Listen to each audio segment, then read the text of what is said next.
Paano po ilipat yung cash wallet to GCash? Mayari po, punta po kayo sa wallet. Pindutin nyo po yung wallet sa ibaba. Sa pangalawa po, wallet. Tapos, punta po kayo sa cash wallet. Pindutin nyo po yung cash wallet. Tapos, transfer to account. Pindutin nyo po yung transfer to account.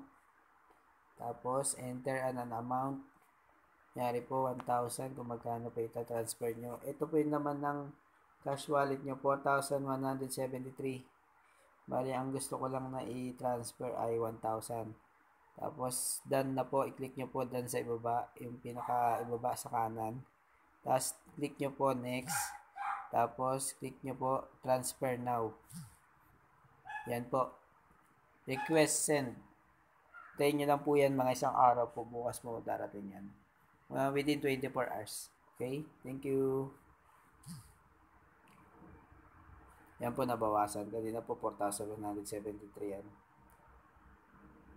Nandito po yung kung saan makikita yung transaction. Check transaction history. I-refresh nyo lang po dito sa itaas. Yan po yung 1,000 cash out request. Okay?